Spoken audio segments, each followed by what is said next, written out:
noite, Alô, boa noite. alô, alô. Agora já dá. Estás-me a ouvir bem? Já dá, já cá estás.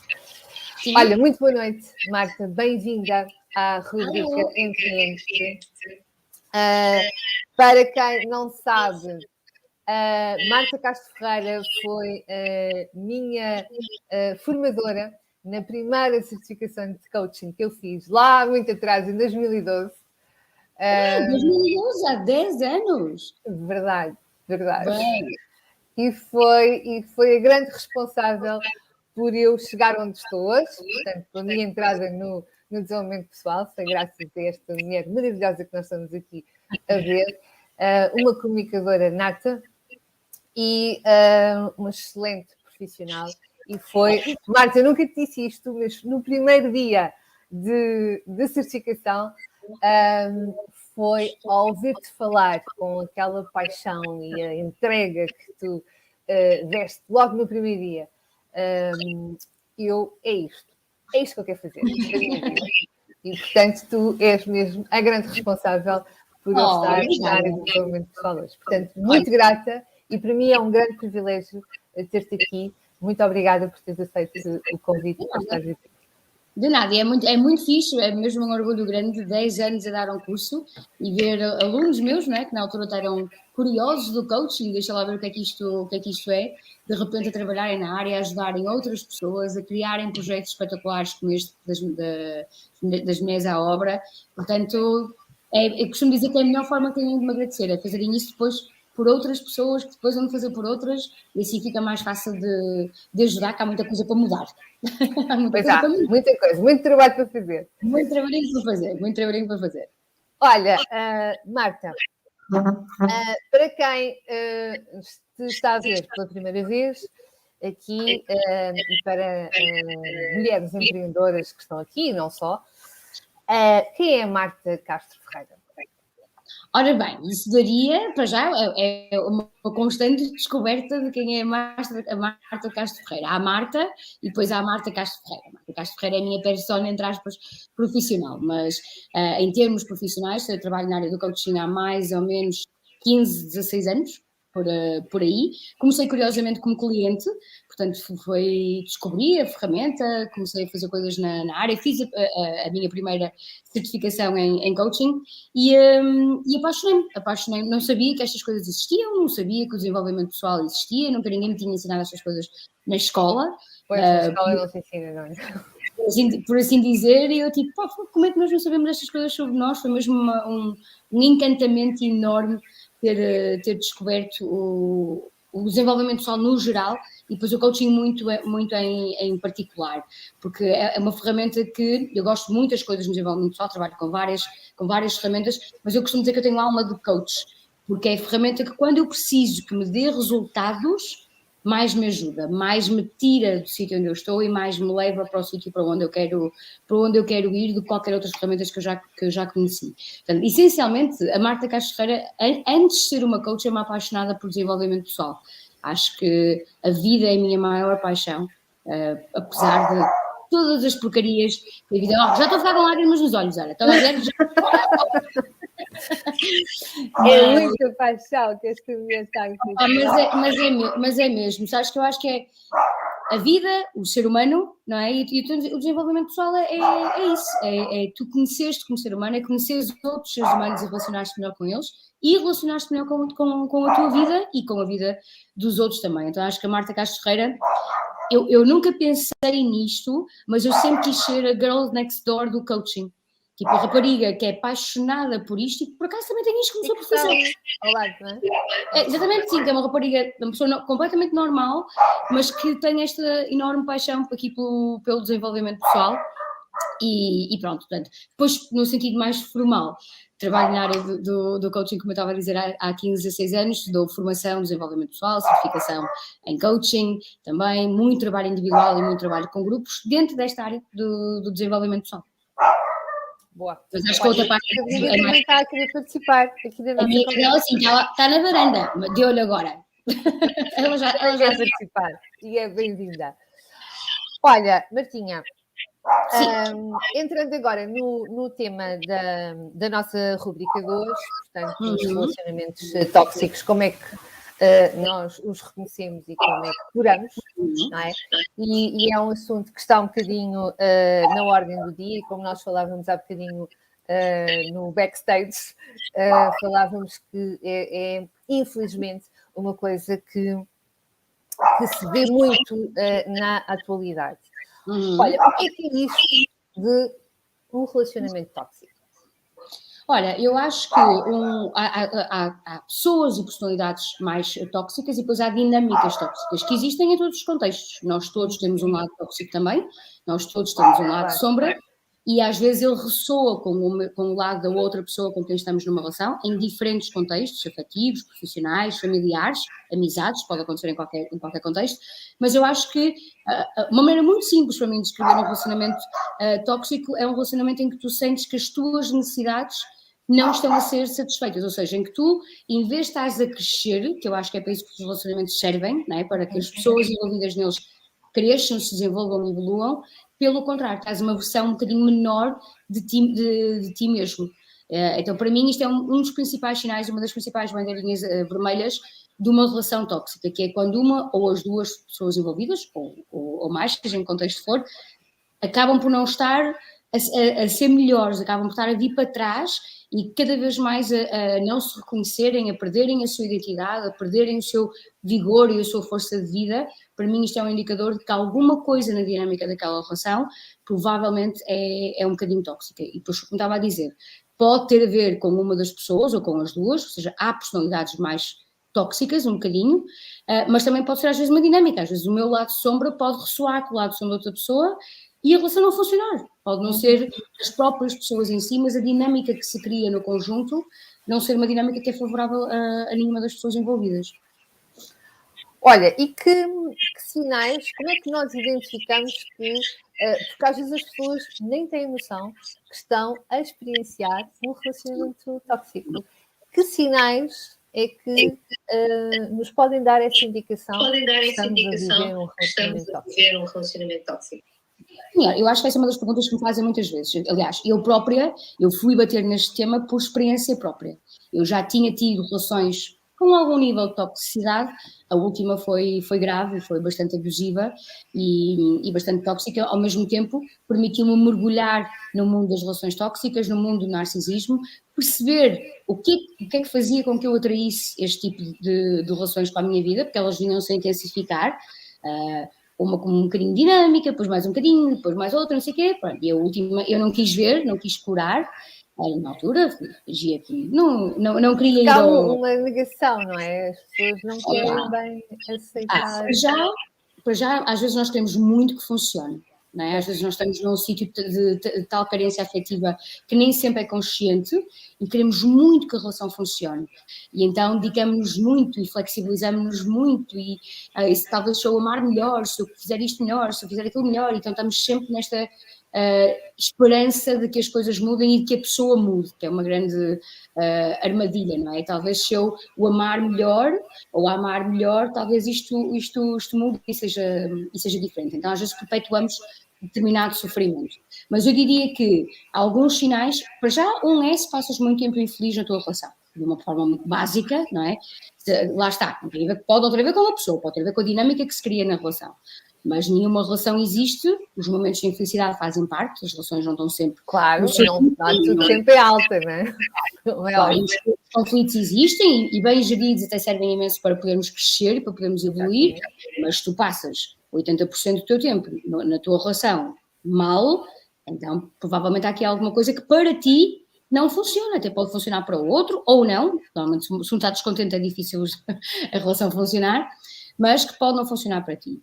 Outra coisa é aquela questão que eu estava a dizer há pouco, que é, lentamente sentes que vais começando a perder a tua identidade, ou seja, a pessoa que tu eras começa a desaparecer um bocadinho, e isto podes ficar mais apática, podes começar a perder noção de coisas até tipo, o que é que eu gosto, quem é que eu sou, o que é que faz sentido para mim, podes começar a perder questões da tua identidade, também, é outros sinais, ou seja, vives muito em função do outro.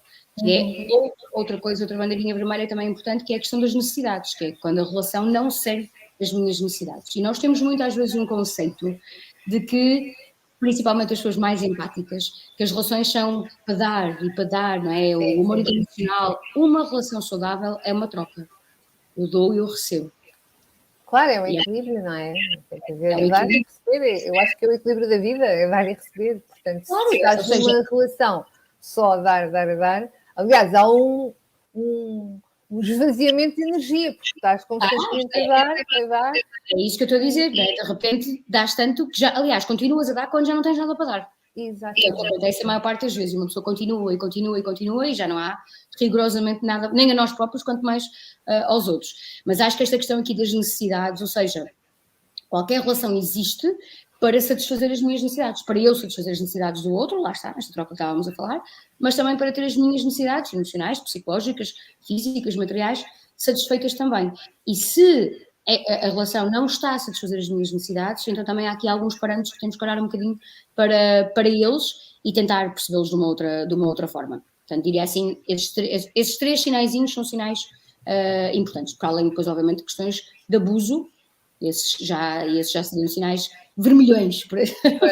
Claro. Por assim. E mesmo assim, às vezes não os vemos. Okay. Para quem está a assistir, se entretanto tiverem questões que quiserem colocar, estão à vontade, partilhem este live com quem vocês acham que tem muito a aprender aqui com os relacionamentos tóxicos. Temos aqui uma especialista, portanto vamos aproveitar para que ela nos dê aqui algumas dicas interessantes. Marta, eu a propósito, aqui há tempos li um artigo sobre relações tóxicas e curiosamente era um testemunho de uma mulher que foi, durante muitos anos, estava num relacionamento tóxico e ela própria não se... ela achava que não estava bem, não é? Tinha essa noção, mas que permanecia ali sempre naquela esperança, não, se eu fizer as coisas bem, porque depois a mulher tem um bocadinho esta culpabiliza-se, não é? Se calhar sou eu que não estou a fazer as coisas bem, se calhar se eu mudar aqui uma coisinha ou outra, ele vai mudar. Estamos aqui a falar agora de relacionamentos amorosos. E ela própria dizia isso, que quando saiu da relação, ela esqueceu-se do que é que gostava, qual era a sua comida preferida, e eu achei aquilo extraordinário. Estava de tal forma submissa, não é? Que se esqueceu qual era a sua comida preferida. Sim, estás de tal forma... Um dos padrões que atraem muitas pessoas a dinâmicas tóxicas relacionais pode ser a tendência para a codependência, que é o foco no outro, demasiado desenvolvido. Portanto, como eu costumo dizer, temos um farol muito virado para fora, para as necessidades do outro, para as vontades do outro, esta parte mais da submissa. E há claramente aqui uma ferida no sagrado feminino, não é? As mulheres são muito educadas, ainda hoje, para serem assim, não é? Todas nós hoje que ouvimos, eu lembro-me da minha mãe me dizer uma vez, Marta, não podes falar para ele assim, tens que ser compreensiva, não é? Quantas de nós não ouvimos, tens de ser compreensiva, tens de ser bem educada, tens de ser flexível, tens de ser isto, tens de ser aquilo. Então nós também crescemos muito com isso, não é? É tipo nossa responsabilidade ser a pessoa flexível da dinâmica relacional e compreensiva da dinâmica relacional. E às vezes vemos isto a um extremo e focamos tanto no outro, nas necessidades do outro, nos limites do outro e aquilo que o outro precisa, que nos esquecemos completamente de nós. Eu lembro-me de uma altura em que eu não sabia, eu ainda estava na relação, e eu estava a começar a perder noção sequer do que era certo ou errado.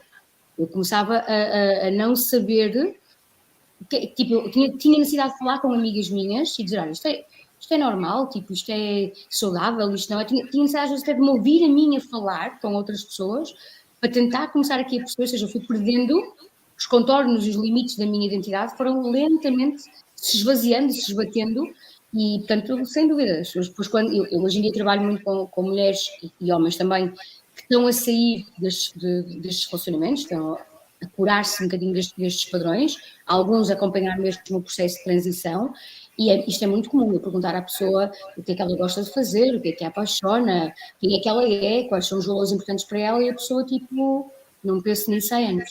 Pessoas que vivem estas situações há 20 anos, 25 anos. é muito tempo. Eu vivi 3 anos e meio e é muito tempo, imagina 20 ou 25 é muito complexo para a psique. Exatamente. Nós estamos aqui a falar, no caso da mulher, mas isto também se passa com os homens. Também existe relacionamentos tóxicos. Sem dúvida. Do outro lado, não é? Em que a toxicidade vem da parte da mulher. Agora, a propósito de toxicidade, agora estou aqui a lembrar de uma coisa.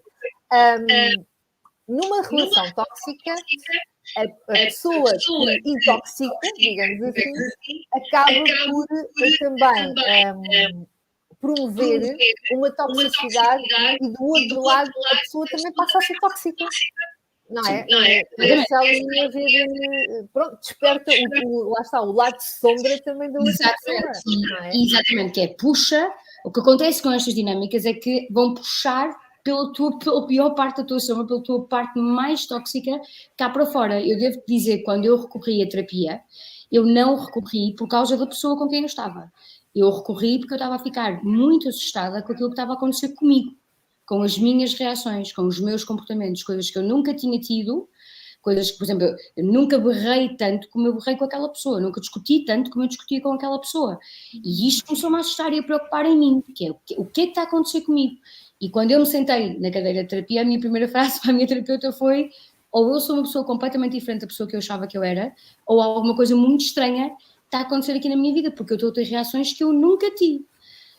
Em determinado sentido, há uma parte positiva, há parte positiva em todo lado. Há uma parte positiva nisto, não é? Que é, ao trazer este meu lado cá para fora, eu pude vê-lo e pude começar a curá-lo. Não é? Ou seja, também há um convite para, que não é fácil de aceitar, mas para quem o quer aceitar. Nem eu estou a dizer que tens de ficar na relação para aceitar esse convite, não é isso que eu estou a dizer, mas há aqui um convite de, em vez de eu culpar o outro, eu me questionar a mim. Porque é que eu estou nisto, não é? Olha, Martinha, desculpa só interromper. É que as pessoas que estão no Facebook estão a dizer que está-se a ouvir muito eco, o som está com feedback. Sim. Mas é aqui uma pessoa que acho que é a Marta que não tem os fones, então ouvimos o som da Sandra 2 vezes.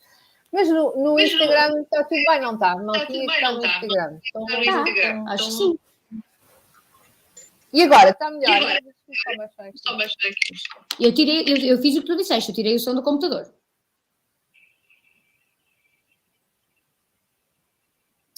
Então, mas quando a Sandra fala, sou eu, então deixem-me lá baixar isto.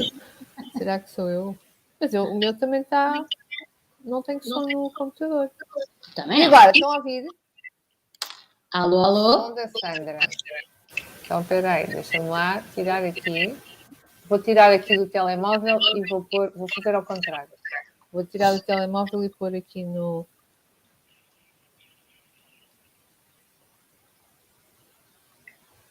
E agora? Vejam lá se está melhor agora. Maltinha do Facebook. Vejam lá. As tecnologias. Pois é. Porque aqui não aparece... Sim, eu também estou a ver bem. Não largo de outro. Mas pronto, olha, vamos continuando e depois... E eles já dizem alguma coisa. Depois digam, por favor, se continua o feedback. Ok, Martinha. E montado. Já não me lembro o que é que tinhas-me perguntado. Estávamos a falar do desperto ao lado de sombra. Exato, estava a falar do convite, não é? Ou seja, há aqui um convite de, em vez de eu culpar o outro e dizer, ok, ele ou ela é que é a pessoa tóxica, e eu olhar para mim, olhar para dentro e perceber, ok, o que é que em mim está a atrair este tipo de dinâmicas? O que é que em mim está a atrair este tipo de situações? Já o que eu queria dizer, houve uma frase que me disseram nessa altura que me marcou imenso, que foi, Marta, para cada abusador há uma vítima, porque é que és tu?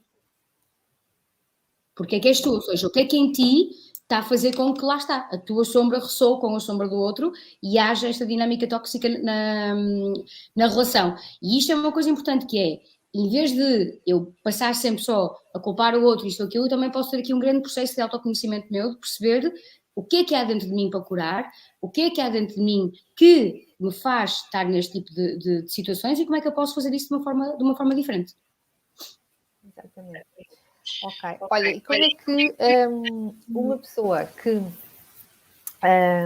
está nesse processo, num relacionamento tóxico, o que é que ela pode fazer para começar a trabalhar, porque há muita questão do apego, não é? A pessoa está ali naquela relação, ou porque sente o tal vazio, não é? E que aquela pessoa de alguma forma preenche aquela lacuna.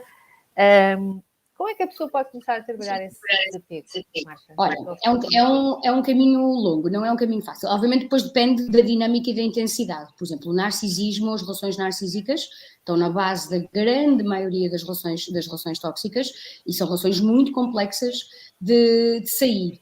E é normal haver retrocesso. Eu ainda hoje de manhã falava isso com uma pessoa que está a passar pelo mesmo, que retrocede, eu própria voltei para a relação 3 vezes. Portanto, é normal que o processo não é sempre linear, não é sempre a subir, não é sempre, agora vai ser fácil, não. Há muitas quedas, há paragens, e é preciso a pessoa ter uma autocompaixão grande pelo seu próprio processo para se manter de mão dada consigo própria enquanto o faz. Uma das coisas principais, ou um dos sítios onde as pessoas podem começar, é por começarem a definir limites. E isto é um tema muito, muito, muito importante. A maior parte de nós não faz a mais pequena ideia quais é que são os seus limites numa relação, mesmo numa relação saudável. A maior parte de nós não sabe quais é que são os limites com os nossos filhos, quais é que são os nossos limites para nós próprios, onde é que estão as nossas linhas, os nossos deal breakers, como eu costumo chamar. A partir daqui, não. Seja lá é inegociável, não é? É inegociável. Inegociável. Quando eu pergunto às pessoas, então, o que é inegociável para ti numa relação? A maior parte das pessoas não faz ideia. Para algumas pessoas há de vir a questão da fidelidade, não é? Que é uma coisa comum, mas a partir daí não é tão fácil termos consciência disso. As pessoas que estão envolvidas numa dinâmica tóxica têm que aprender mesmo a começar a definir limites, que é completamente antinatura. Porque a maior parte destas pessoas tem uma natureza muito empática. E a natureza empática tem muito a ver com a natureza de servir o outro, de dar ao outro, não é? A tal questão da tendência para a codependência, bem mais neste sentido. Então estas pessoas precisam mesmo de fazer um trabalho do eu, no sentido de eu definir as minhas balizas, os meus limites, o mais concretos possíveis. Ou seja, quais é que são as linhas que não dá para passar. Porque o que mete as pessoas muitas vezes em dinâmicas tóxicas é perderem completamente a noção de quais é que são estas balizas. Como se fôssemos um país, não é? Quando eu não tenho as fronteiras bem definidas, não é? É mais fácil. Olha, e uma pessoa dentro de uma relação, achas que consegue ter esse distanciamento para ver? Não consegue, não é? Não. A segunda dica que eu ia dizer aliás, talvez a primeira, pedir ajuda. Isto não são uma coisa muito, eu acho super gira, como é que a malta acha que consegue sempre resolver tudo o que é interno sozinho, não é? Tipo, eu faço sozinho, eu resolvo sozinho, eu não preciso de ajuda, ou eu leio uns livros e faço sozinho. E eu costumo sempre dizer, é tão ridículo como tentar curar o corpo sozinho. Claro. Quando eu parto algum osso de alguma coisa, eu não fico ali tipo, eu vou fazer sozinho. Não, eu vou uma pessoa que percebe de ossos e de ligamentos e de não sei o quê. Exatamente. Que me ajuda a perceber como é que eu curo aquele osso, não é? A mente é igual. Nós não podemos procurar algo que nós não sabemos o que existe. Portanto, vamos procurar o que é. Eu não sei o que é a codependência, eu não sei o que é o meu sistema de vinculação de apego, eu não sei o que é o meu tipo psicológico, eu não sei o que são os meus triggers, portanto, eu não sei nada disto. Então vou procurar o que é. Sozinho? Vai ser um trabalho... É uma luta e glória, não é? Olha, deixa-me só... Isso é possível. Diz isto. Diz. Estava a dizer, eu nem sei se é possível. Eu, quando me envolvi neste tipo de dinâmica, nesta última mais forte, tinha 14 anos de desenvolvimento pessoal. Portanto, o que não me falta são ferramentas. E mesmo assim foi... É tal e qual como os médicos, não é? Tu tens um problema cardíaco, tu vais a um cardiologista para te tratar do assunto. Um cardiologista também pode ter um problema e vai consultar outros cardiologistas para ajudar, não é? Aqui é a mesma coisa. E a mente, então, é uma coisa muito complicada. Olha, mais exatamente. O JPs 2022 diz aqui, dúvida, uma relação entre duas pessoas é naturalmente desequilibrada, e naturalmente, entre aspas. A cada dia vão sendo construídas formas de diminuir isso e promover equilíbrios, não? Ponto de interrogação. A cada dia vão o quê, Sandra? Desculpa, não percebi. a cada dia vão sendo construídas formas de diminuir isso. E isso, o desequilíbrio.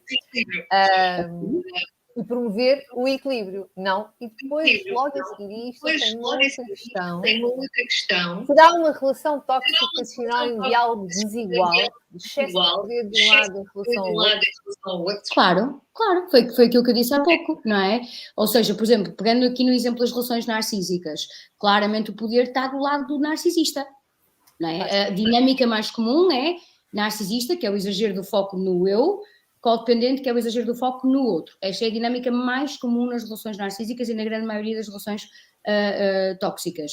Portanto, é óbvio que há um desequilíbrio de poder. Quando uma relação existe para satisfazer as necessidades de uma só das pessoas, há um desequilíbrio. Há logo um desequilíbrio aí, não é? Quando há uma pessoa que, por exemplo, cresce e se desenvolve, às vezes é energeticamente isso se sente, não é? No caso dos vampiros emocionais, no caso dos manipuladores, uma das pessoas cresce, mesmo energeticamente vai estar maior e a outra pessoa fica mais diminuída, há claramente um desequilíbrio de poder. Portanto, sim, são relações com fortes desequilíbrios de poder, claro. Claro. Olha, tu falaste nos narcisistas, que é pronto, são distúrbios na personalidade, não é? No seu extremo, sim.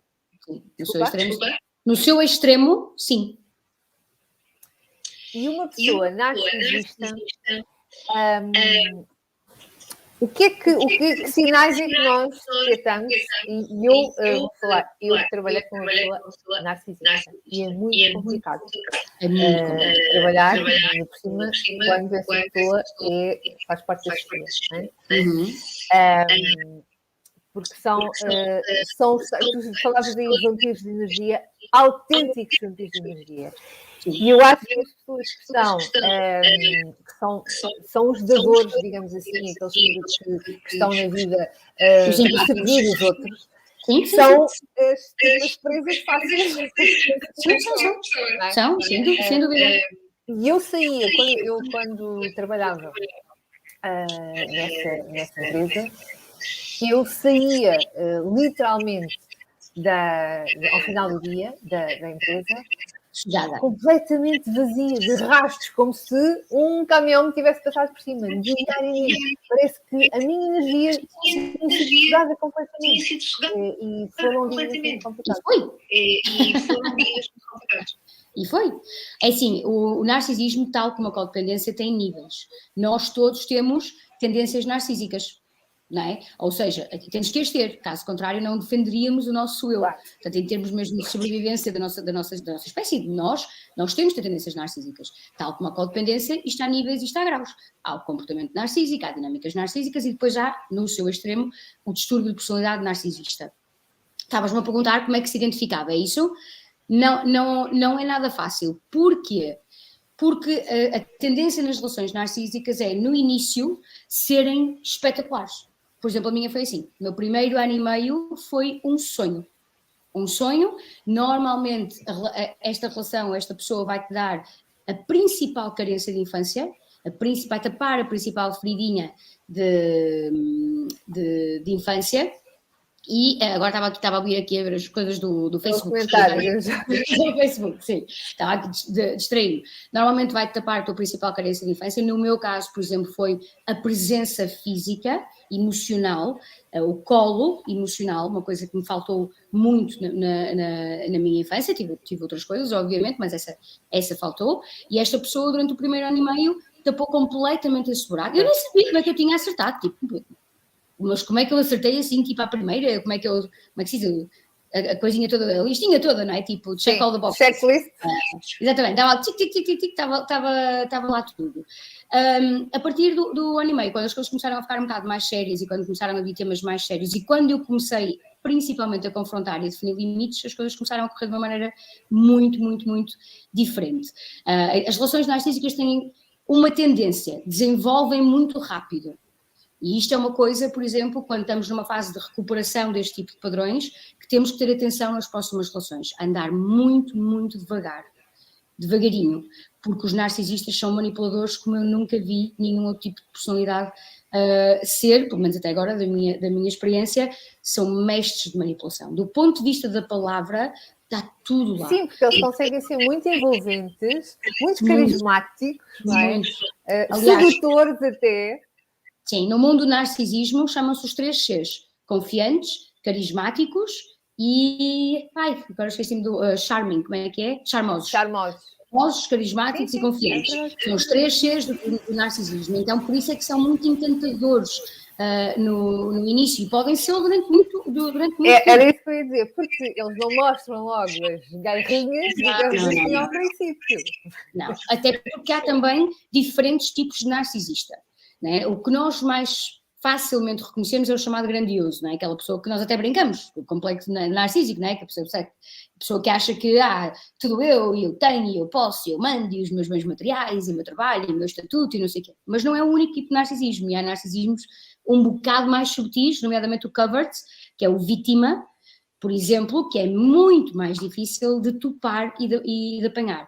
Mesmo um terapeuta, um psicoterapeuta, pode demorar 1 ano e tal ou mais a conseguir diagnosticar um narcisista, isto em termos de distúrbio, por causa da manipulação, por causa do chamado gaslighting, que é uma das técnicas mais usadas no mundo da manipulação.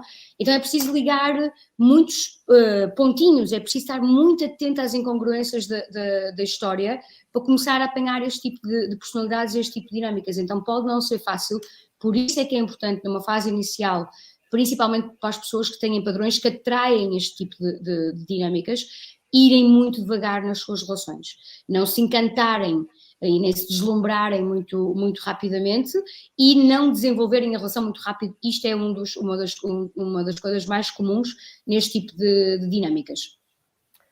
Ok, muito bem. Olha, Martinha, não sei se queres, há aqui um comentário no Facebook.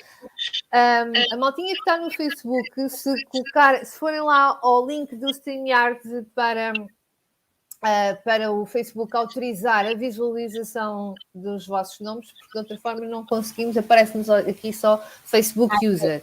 Então, há alguém que fez este comentário, há que ter coragem para saber quem nos vai curar, pode ser pior que a doença. Porque anteriormente houve aqui há terapeutas de fugir. Claro. É como em tudo, não é? Em qualquer profissão. Há médicos de fugir, há advogados de fugir, há polícias de fugir, portanto, é uma pena que este tema do narcisismo ainda é muito pouco conhecido. Começa agora a ser bastante falado, começou assim, também tem subido imenso o número de casos diagnosticados, mas de facto ainda é um tema muito pouco comum. Eu conheço várias pessoas que passaram estavam a fazer terapia normal e estavam em relações tóxicas e este tema nunca veio à baila, este tema nunca surgiu. Portanto, também, como qualquer área, estas áreas também são recentes, relativamente recentes, e estão sempre a mudar, então também demora o seu tempo. Atenção, uma coisa, o distúrbio não é curável, está bem? O distúrbio de personalidade narcisista não tem cura, não é curável, é um distúrbio de personalidade e acho que qualquer pessoa que já tenha lidado com o narcisista consegue perceber que não, porque o grande desafio dos narcisistas é que eles acham que o problema não é deles, que o problema é do outro. É sempre do outro, claro. O problema é sempre do outro. Aliás, os narcisistas, para um narcisista, o outro é apenas uma extensão de mim próprio. O outro existe para satisfazer as minhas necessidades. Para me servir, não é? Para me servir. E quando o outro não faz, é aqui que começa a dinâmica tóxica. É aqui que começa a parte chata, que é, se o outro não serve as minhas necessidades, das duas uma, ou cortam radicalmente e arranjam outro suplemento narcísico, como se chama, trocam, ou então vai começar a haver confronto.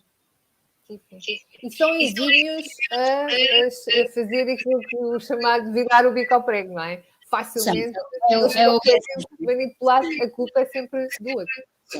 Em termos de gaslighting, são mestres, conseguem. Eu lembro-me de passar por isso, eu cheguei a achar que estava doente, eu cheguei a achar que alguma coisa de muito errada está a acontecer comigo. A pessoa dizia-me isso, portanto não é fácil para uma pessoa ouvir a pessoa que supostamente nos ama dizer: tu estás doente, eu estou preocupado contigo, tu tens que te tratar, e isto é muito confuso e por isso é que no ciclo de abuso narcisístico e no ciclo de abuso das relações tóxicas, por isso é que é muito difícil às vezes sair eu sei que nós quando estamos fora achamos sempre que nunca vamos passar por isto e que se passássemos assim, que víssemos o primeiro sinal vinhamos embora, eu também tinha isso antes de passar, também achava, eu nunca na vida, nunca não sei o quê, e pronto, depois uma pessoa leva as bofetadas da vida e os martelos cósmicos do universo em cima e começa a aprender que não é assim tão fácil. Porquê? Porque estas pessoas não são sempre más.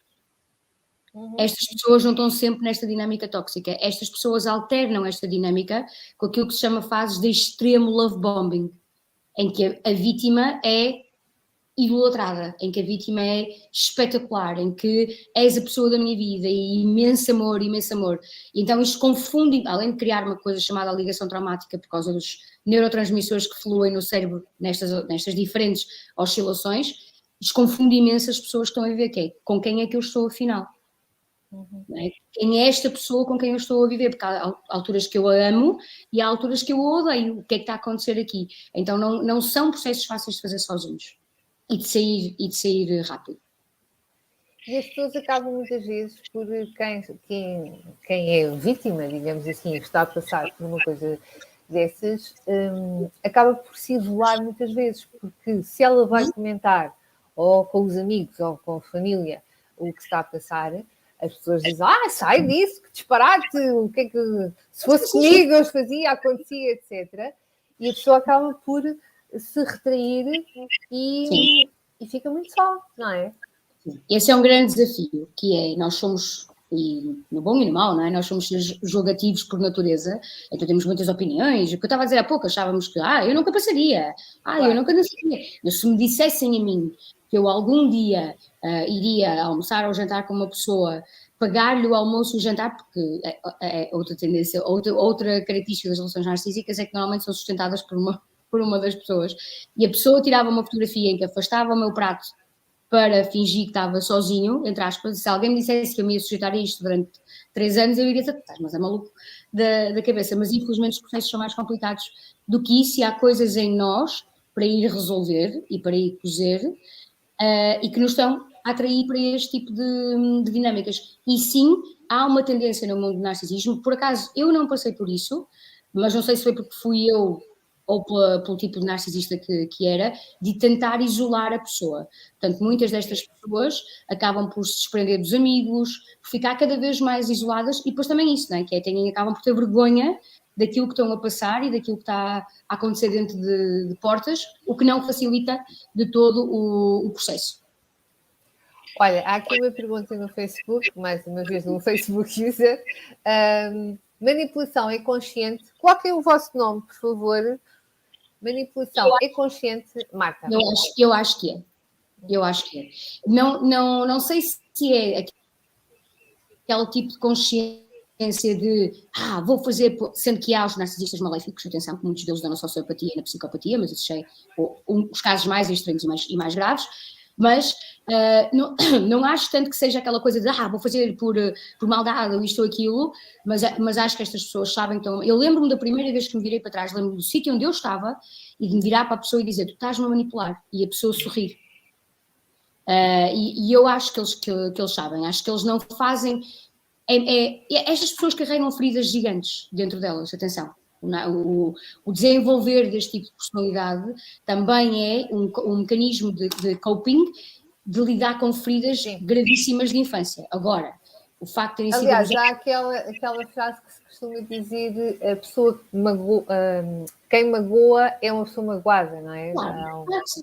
Claro que sim, sem dúvida. Agora, não é por uma pessoa ter sido abusada que lhe dá o direito de abusar dos outros também, não é? E este é o grande desafio deste tipo de distúrbio, deste tipo de personalidade, que é o desafio é o outro. Eu lembro-me do meu chegar a dizer, ou seja, há aqui uma dissonância cognitiva muito grande nestas pessoas, elas vivem mesmo num mundo muito próprio, e no mundo muito próprio delas, estes sistemas de manipulação foi a forma como elas se habituaram a se proteger, foi a forma, tudo o narcisismo é um mecanismo muito de autopreservação, de defesa, são personalidades tão frágeis na realidade internamente, que criam toda uma imagem, toda uma questão à volta de extrema proteção. Então, eu acho que fazem mais movidos por isto, tipo, eu preciso, até porque o narcisista só existe ele, então é mais tipo, eu preciso de me safar e de me proteger a mim e de me defender a mim. Não acho que seja tanto aquela manipulação de eu quero fazer mal ao outro, a não ser nos maléficos aí, não sei, não é uma área tanto de estudo meu, mas acredito que possa acontecer. Mas acho que a manipulação é consciente, acho que as pessoas sabem o que é que estão a fazer e nos poucos momentos em que quebram, vê-se a real personalidade da pessoa completamente desfragmentada, são personalidades mesmo muito desfragmentadas, como se estivéssemos a um espelho e o espelho tivesse todo partido, todo rachado. Ele está todo fragmentado, estas pessoas sabem. Esta pessoa chegou-me a dizer, eu já não batia bem da cabeça antes de ti, portanto eu sabia perfeitamente, até porque eu não fui a primeira. Foi uma história afetiva desta pessoa. Pois há um padrão, não é? Tal como também havia na minha história, o padrão contrário. Claro. O padrão de atrair pessoas muito focadas nelas próprias, o padrão de estar sempre focada nas necessidades dos outros, as minhas feridinhas. As minhas feridinhas com as feridinhas do outro narcisista é o coisa perfeita, é a ligação perfeita. Sim, claro. Olha, temos aqui alguém a dizer que eu, enquanto vítima, era a louca, a doente, vai-te tratar, dizia-me. Exatamente. É uma das... Passei por isso. Deve ter acontecido com esta pessoa, que comecei a acreditar. Mesmo. Eu passei os primeiros 3 anos da minha recuperação, foi literalmente apanhar os cacos todos do chão e voltar a juntar a Marta. Tipo, ok, quem é que a Marta é? E acho que este último ano e meio foi assim o meu primeiro ano com a cabeça muito fora da água e com a cabeça muito dedicada já a outras coisas e a outros temas. Os 2 anteriores a esses foram colar cacos, todos os dias. Por isso, a boa notícia é que sim, é possível sair de relações abusivas, de relações tóxicas. Marta, se tu pudesses, e já estamos aqui a ultrapassar a hora, eu agora ficava aqui... eu pensava que era uma hora, estás com entusiasmo a falar, pensava que era uma hora. Não, mas muito interessante e é um tema muito atual. Eu gostava só que tu referisses, aliás, que trabalhas com adolescentes. Isto passa-se, estes relacionamentos abusivos, também na adolescência. Tu trabalhas com pessoas dessa faixa etária e isto está muito presente hoje em dia nos adolescentes? Olha, o abuso está extraordinariamente presente nos adolescentes. Eu tenho muitas meninas adolescentes com quem eu trabalho, que lembro-me de uma situação aqui em particular em que ela estava a dizer, eu perguntei como é que ela se tinha sentido, numa situação que ela me estava a contar, e ela disse, senti-me usada e abusada. E eu disse, e tu disseste-lhe? E ela disse, não, Marta, eu não sou namorada dele, eu não posso dizer. E isto é, o abuso, nós estamos, como sociedade, o abuso tornou-se cultural. Tornou-se, qualquer pessoa acha que pode dizer o que quer da boca para fora, e se alguém disser, olha, não, mal feitio, eu levo com isto muitos de vezes. E eu costumo dizer, não é mal feitio, é limites. Não vale tudo. Não vale tudo, nem as pessoas nos conhecem de todo lado para terem determinado tipo de comportamentos, mesmo que conhecessem. E nesse sentido, o abuso no mundo dos adolescentes está a ficar complexo, porque esta coisa de não haver rótulos, não é? De ninguém se vincular a ninguém, de não há cá compromissos, não há cá respeito pelas emoções da outra pessoa e por estar a mexer com emoções da outra pessoa, tem-se vindo a tornar muito comum, muito frequente. Nós estamos aqui a pensar, e eu acho que o desenvolvimento pessoal e o coaching em particular tem a sua cota parte de responsabilidade nisto.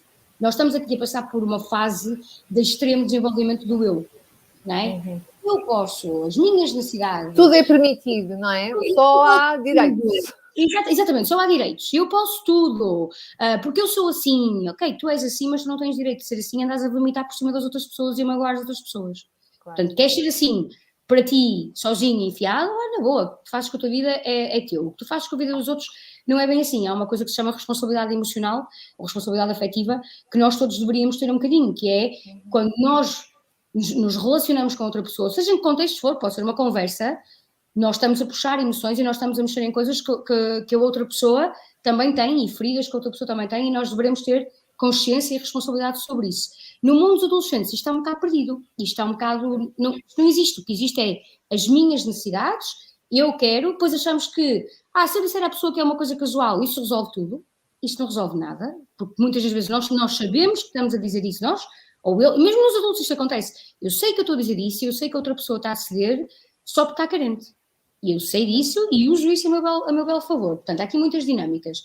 Mas esta coisa, há aqui um vazio emocional muito grande das novas gerações. Eu acho que são gerações com uma consciência em algumas áreas muito à frente. Muito avançada, sim. Muito avançada, os particulares, coisas muito bonitas nas novas gerações. Acho que há um vazio emocional tremendo e muito complexo de gerir e que nada serve para tapar, não é? São gerações também de eu carrego no botão, trazem comida à casa, eu carrego no botão, tenho um encontro. Sim, o facilitismo, não é? Tudo é facilitado. Tudo é facilitado, não é? E tu achas que é isso a causa, na tua opinião, Marta, achas que é isso que está na causa desse vazio emocional? Olha, eu acho que uma das causas é os pais, não é? Cada vez trabalham mais, portanto, cada vez estão mais ausentes, principalmente numa perspectiva emocional.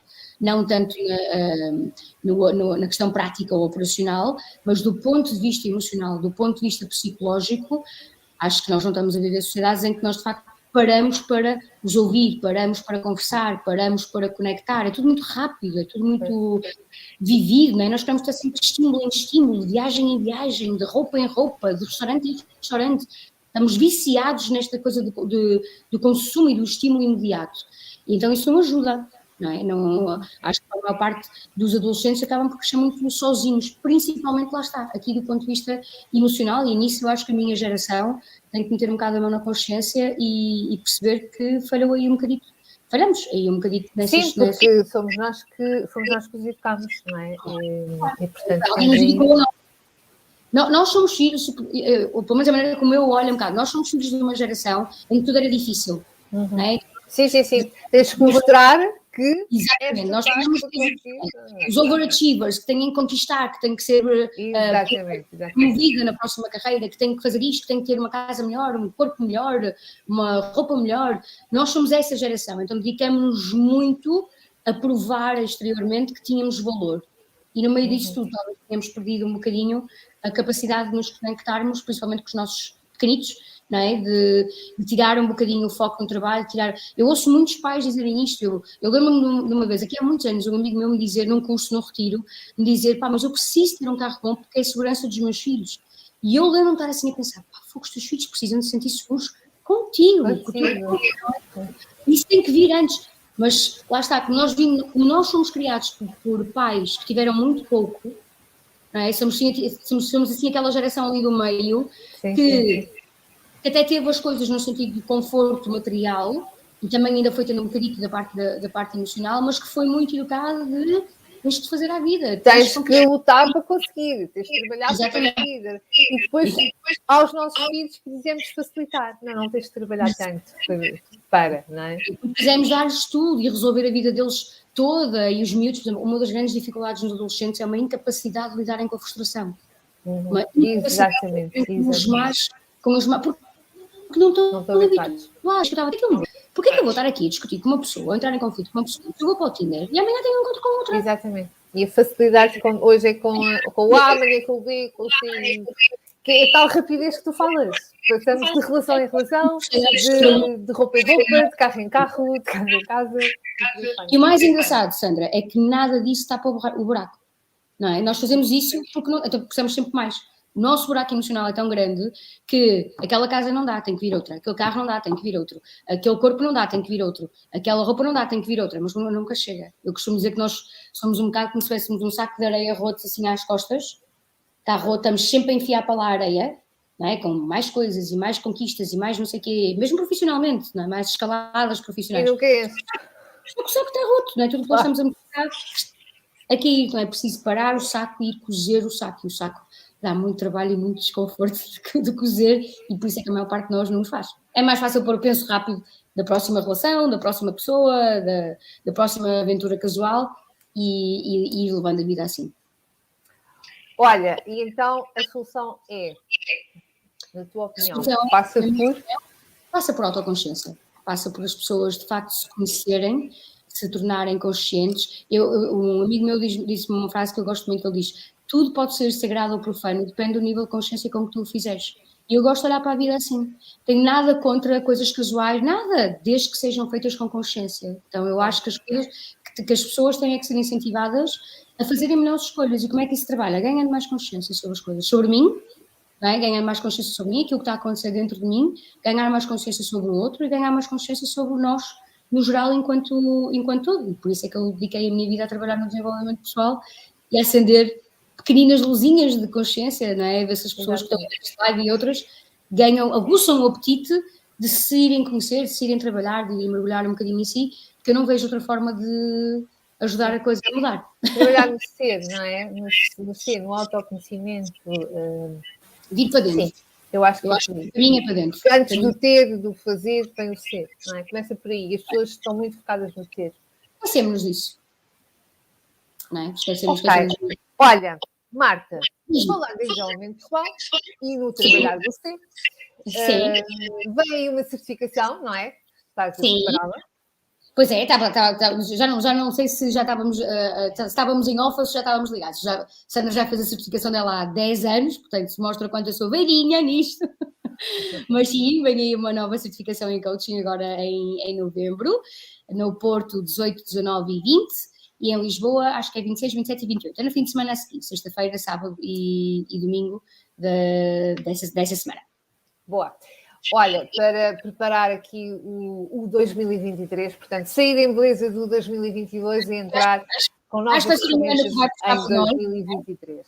Excelente, vivamente. Eu fiz a minha primeira certificação para a Marta. A Marta é excepcional, de uma entrega extraordinária. Ela é uma giver. Portanto, dá entrega muito, muito mesmo. Portanto, recomendo vivamente. Para saberem mais sobre esta certificação, Marta, podem entrar em contato contigo através das redes, não é? Tens um site também aqui no Facebook. Quem está no Facebook e no YouTube está a passar aqui em rodapé o Instagram da Marta. Sim. Portanto, podem consultar. Mais aonde que as pessoas podem encontrar? Diz? Não percebi, desculpa. Onde é que as pessoas mais te podem encontrar? Para saberem mais informações sobre a certificação. Podem aí, portanto, o Marta Castro Ferreira Coaching, que é a minha página de Instagram, ou Marta Castro Ferreira, que é a minha página de Facebook, também, portanto, hoje em dia as redes são assim a forma mais fácil, o site também é Marta Castro Ferreira, portanto, é tudo simples, é tudo Marta Castro Ferreira. Exatamente. E o e-mail também é @martacastroferreira.com, portanto, é tudo parecido, mas pronto, qualquer uma das formas é uma forma fácil. E espero que quem tenha ouvido tenha ficado pelo menos com o gostinho de bora lá olhar aqui mais para dentro para alguns dos meus processos internos. Ficou com certeza, Marta, mais uma vez, olha, gratidão, muito obrigada por ter estado aqui. Sandra, obrigada. Foi uma conversa para mim foi muito enriquecedora e é um tema que vale a pena nós falarmos sobre isto, em especial a adolescência está aí e para nós trabalharmos aqui muito o nosso ser, darmos atenção às nossas emoções, não tanto às coisas. As redes sociais também são uma causa também, se calhar, isso, que as pessoas ligam muito às aparências e não tanto ao seu interior. Portanto, sim, nós vivemos épocas de falso self. Falso self. Vivemos épocas grandes de falso self. Portanto, olha, convido toda a gente que assistiu e malta que ainda vai assistir a começar a conhecer o seu verdadeiro self, que da minha experiência acho que vai ser bem mais interessante do que os falsos selfs que andam por aí. Que todos nós temos, como é óbvio. Boa! E olha, nada melhor que começar com uma certificação. E não é só para quem quer ser coach. Quem quer desenvolver a sua melhor versão, sem dúvida. Aconselho vivamente. Marta, um beijinho muito grande, muito obrigada por ter estado aqui. Beijinhos a todos que estiveram aqui a assistir e quem ainda vai assistir. E na próxima quinta-feira teremos aqui mais uma rubrica Empreende. Muito obrigada, beijinhos. Obrigada, Malta. Beijinhos.